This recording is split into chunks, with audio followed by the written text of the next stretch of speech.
Welcome to the Wayne Bennett podcast, celebrating West Virginia's people, places, and the culture of Southern Appalachia. Now here's your host, Wayne Bennett. Welcome to Wayne Bennett's podcast. My name is Wayne Bennett. This is episode 57. Today is March the 12th, 2022, and it's snowing outside, and March is giving us a taste of what the winter's kind of been like for the last month or so. I'd like to give a shout out to Matt Mullins and the Bring Downs. They're an Appalachian rock group. The drummer's Dylan McInturf, bass guitar is Bill Fraley, and of course Matt Mullins, and lead guitarist Stuart Hill, and boy, those guys can play.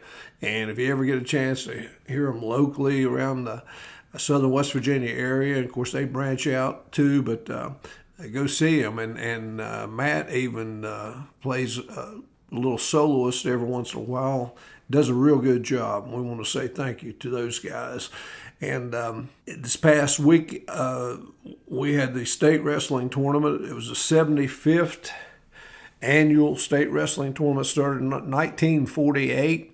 And we want to congratulate local state champions from Independence. Dylan Purdue won his second state championship. And Dylan had, last year as a freshman, started out, the regional was his very first match. He missed the entire season, and he won all the way through the regions, won all the way through the state tournament.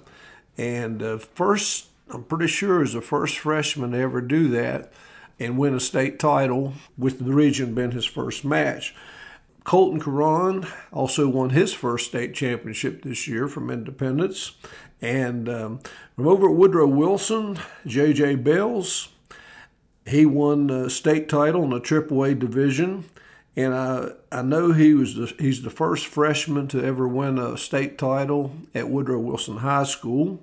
And he had 48 wins, and I think that's a record, school record for the number of wins at Woodrow Wilson also. His great uncle, Jim Bells, wrestled at Shady Spring High School in 1963. He was state champion, won the 95-pound weight class, and Shady Spring won the state title that year, and that's back when all the schools were consolidated into one classification.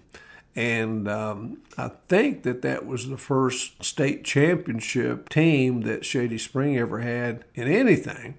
And since then, they've done quite well in girls volleyball, softball, and golf, I think, and also last couple of years, basketball. So, but we want to congratulate those state champions. Also, Greenbrier West was the state runner-up in single A. The team had a pretty young team, and Jeremy Tincher and Steve Tincher does a real good job out that way.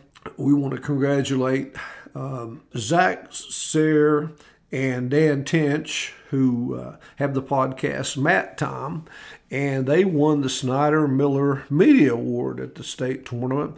Those guys do a real good job. They interview a lot of the local celebrities and the wrestlers, and do a fantastic job in promoting the sport of wrestling. And we're really tickled to death for those guys. And they had a couple of their own awards too. And one of the awards, the Fan of the Year, went to Wanda Good from Shady Spring High School area. Her son Josh has wrestled the last 4 years at Shady, and finished third again this year. Wanda is very good about putting pictures on the internet and promoting the sport, and we hope she doesn't leave, since even though Josh will be graduating, hope she doesn't leave the high school scene, but maybe she'll provide us some college pictures if Josh decides to wrestle in college. We were also glad to see a couple Southern West Virginia referees at the state tournament, Guy Holliday and Marquise Frazier. Both did an excellent job there, and I think that's the first time that the southern part of the state has had two referees at the state tournament. We've had one before, but I think it's the first time we've had two, so good. And another big plus in the promotion of wrestling, several were on the internet, but a lot of the schools had great send-offs for the wrestlers when they were leaving the school and going to the state tournament. There was different bands were playing, and cheerleaders were leading the wrestlers out the door, parents, there were parades, there were escorts, police car and fire truck escorts, and it was just a great time. Made these guys feel important, I'm sure. And I'm sure it's going to get bigger because some schools are going to try to outdo others. There were signs out there, and so it's something to look forward to. Never had that to happen too much in the sport of wrestling. I can remember back in the old days, you never even, if you had a team going to the state tournament, you never even knew about it in the school. There was no announcements or anything like that. And those times have changed, and hopefully it's going to get bigger. Not just for wrestling, for other sports too. My friend Brian Miluk from over in Greenbrier County, Brian is a former coach, and he's a state duels tournament director. He's had his own column. He's been a big supporter of wrestling over the years in Ohio and West Virginia. And he and I talk quite a bit about the sport itself and some of the things that might need to be done and to improve the fanfare and try to get more people out there and get more kids involved in the sport of wrestling. And we talk on the internet, we talk on the phone, and we just came up with some ideas that we thought might help the sport. And I thought I'd throw a few out there. And even if you don't really follow wrestling that much, you might listen and get some ideas.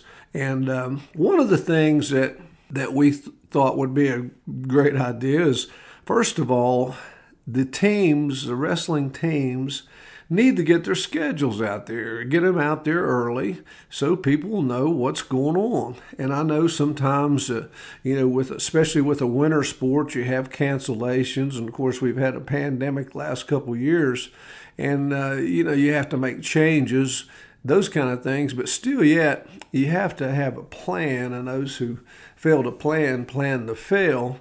And so get your schedules. The football and basketball have to turn their schedules in to secondary schools ahead of time. Get your schedules out there. We ought to have a requirement that at least 1 week before the season starts, everybody's scheduled there. And especially for us wrestling fans, there was a couple times this past year I didn't know where a team was wrestling. I tried, even talking to the coaches, sometimes it was difficult to figure out exactly what their schedule was. So do that for the fans, do that for the wrestlers, because we'd like to see the gyms packed. Like Brian Miluk gave an old Yogi Berra quote: "People will not go to an event if they are not aware of," and that's very true. And after you get the schedule out, report the results. We don't know. It's better now than it used to be, but we don't know sometimes who wins tournaments. We don't know who wins dual matches. Don't know who wins triangulars, because the coaches or school personnel do not report the results. So you might see a story in the paper about an upcoming event, and then the normal fans will look to see who won, and you never see it, never figure it out until maybe later, if you get it at all. So our suggestion was that all results should be reported within 48 hours of the competition. And the home school should have the responsibility of reporting the results. That really doesn't put a lot of pressure on you, because most of the schools don't have more than 2 or 3 events anyway.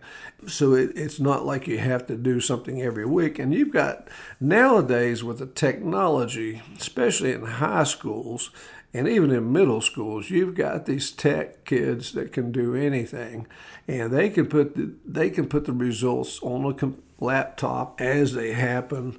what we suggest is have some type of regional correspondent that they would send the results to. And that regional correspondent, and this again is not a full-time job, this is a volunteer, that regional correspondent would have access to getting it to additional media like West Virginia Map or to the newspaper. It would just work out for everybody. I know the newspapers would appreciate it, the writers, and it really does not put a lot of pressure on the coaches if we can get recruit those people early, those tech people, and they're out there. They're out there and work out some type of extra credit or pay or whatever, and it might just be an interested parent that instead of sitting up in the stands, they want to sit at the table. So keep that in mind. Get your schedules out there and report the results. And kids love to see their names in the paper. They love to see it on the media. Even if they lose, they like to see it. And also it's a recording of history. I know now, I research a lot of matches in the past, and I'll go back to matches in the 50s and 60s, and thank God they put them in the paper. And but if we don't record them now, the people in our future will not be able to know actual results and any type of criteria there. Another thing that Brian and I agreed on, we think that there are way too many forfeits in wrestling, especially in West Virginia. And they have 14 weight classes in high school, and you have 15 weight classes in middle school. And we'll address the high school. We think that the weight classes ought to be cut down to 12 weight classes. And that'll reduce a lot of forfeits. Most of the single-A schools cannot or do not field a full 14-man weight class. They might have that many wrestlers, but they might have 2 or 3 in the same weight class, so it's very difficult. So cut it down to 12 weight classes, and then keep the weight classes clean and simple so fans will understand, have a better idea of who's wrestling what. Instead of having 106 and 113 and 120 and 126 and 132 and 138, the casual fan or average fan cannot keep up with those weight classes. So what we're saying is start it out at 105 pounds and go 10-pound increments. 115, 125, 135, 145, all the way up to 195. Then you go 220 and 285 like you have now. 12 weight classes, 10-pound increments, and the fans then would have an easier time keeping up with that particular weight class instead of trying to remember 32, 148, or 145, 138, that kind of things. We must make wrestling fan-friendly if we're going to get the fans out there. The only ones basically come now are former wrestlers, family members, or really close friends. But there's a whole different entity we can tap into, and we just have to make it friendly for them. And of course, I mentioned this in a newspaper article, but we think that there ought to be a little more emphasis on dual matches also. When you cut the number of weight classes down, teams are more likely to be able to field a full team and wrestle on Wednesday nights. Now, the churches don't, most of the churches anymore don't have Wednesday night prayer meetings like they used to. In the old days, they used to have them, and everybody had them. And so teams, basketball teams and wrestling matches were never held on Wednesday because of conflict with churches, but very few churches do that anymore. Some still do, but not that many. So make wrestling on Wednesday night, have a duel, and on a regular basis. Once fans realize that, hey, my team is going to be wrestling Wednesday somewhere, maybe at away or maybe at home, but they kind of get the idea that it's Wednesday, starts with a W, So wrestling starts with a W, and you can call it Wrestling Wednesday during the season. Plant the seed in everyone's mind. There must be a wrestling match nearby. It's Wednesday. And students, faculty, board members, people that are not totally wrestling followers, they will get the idea. So boys and girls can have all the other days. They can play basketball on Mondays, Tuesdays, Thursdays, Friday, whenever, but leave Wednesdays for, and basically have dual matches, rivalries, set it up, build it up. And you might can schedule a middle school match or youth match or something earlier. But you don't want to go too late because teams don't want to travel too far in the middle of the week, and then a lot of them will wrestle on Fridays or Saturdays also in tournaments. And we're not trying to deter away from that, but most of the ones who are going to go to the tournaments are family, friends, or former wrestlers anyway. So, but set up Wednesday, Wrestling Wednesday, and do that now. And it doesn't, when you're making your schedule that you're going to turn in early, include some Wednesday matches at that time. Also, again, I mentioned to turn in your scores, you might have a regional correspondent, and there's guys out there that are willing to do that, and you don't have that many regions. And I'm sure that after you post your schedules and scores, and this person will probably be glad to help you out. Communication is a key, and brings us to another thing. When they have the regional tournament, all the seating meetings must be held on the same day for consistency. They must use the same criteria, and they must be held on the same day. There's no question about it. That needs to be changed now. Otherwise, if a team, one region seeds early, then teams in the other region can see where they've placed their wrestlers and may change their weight classes a little bit to adapt to that. But if they're all on the same day, scheduled at the same time, that would be almost impossible to do that. And it really would help tremendously for seeding purposes. Now, also next year, very good possibility that the state duals tournament is going to include 8 teams in the Class AA, Single A division, and 8 teams in the Class AAA division.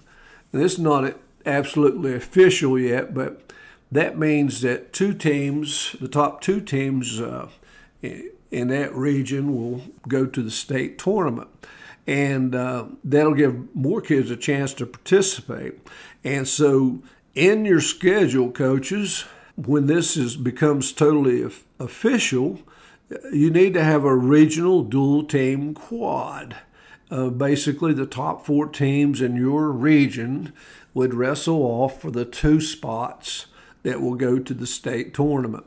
And then that will also help for seeding purposes when they get to the duals state tournament. Now, a lot of coaches, you hear this argument all the time, but a lot of people think that wrestlers should be seeded once they get to the state tournament or qualify for the state tournament. And there's a lot of truth to that. But nobody's came up with a perfect way to seed them. The reason they want to do that is because they don't like to see maybe the top 2 wrestlers or to meeting in the semifinals instead of the finals. Well, you're not going to stop that entirely. Upsets happen and those kind of things. But most people don't have a problem with seeding wrestlers once they qualify. It's just what criteria do you use, and choosing that criteria is not going to be foolproof situated that way. So, but all of this transparency, this seeding, turning in your schedules, showing records, showing decisions, pins, those kind of things, all that transparency will help with seeding when it does happen. So the state wrestling committee will meet in the spring, and these are wrestling coaches that love the sport or are active, and they can make recommendations to the Principals Association, and the Principals Association will pass these particular changes if they can be made.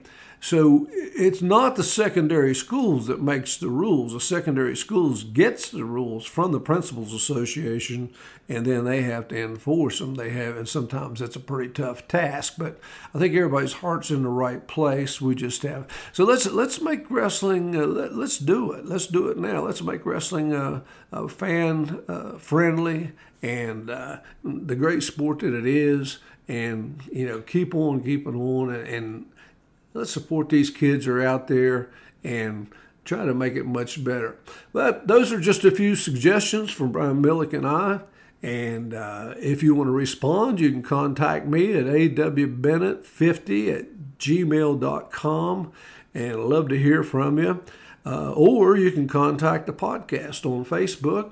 And we're open to suggestions.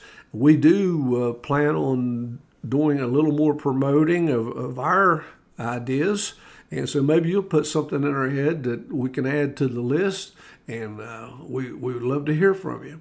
Until next time, remember, if you're not dead yet, you're not done yet. And this is Wayne Bennett saying God bless you.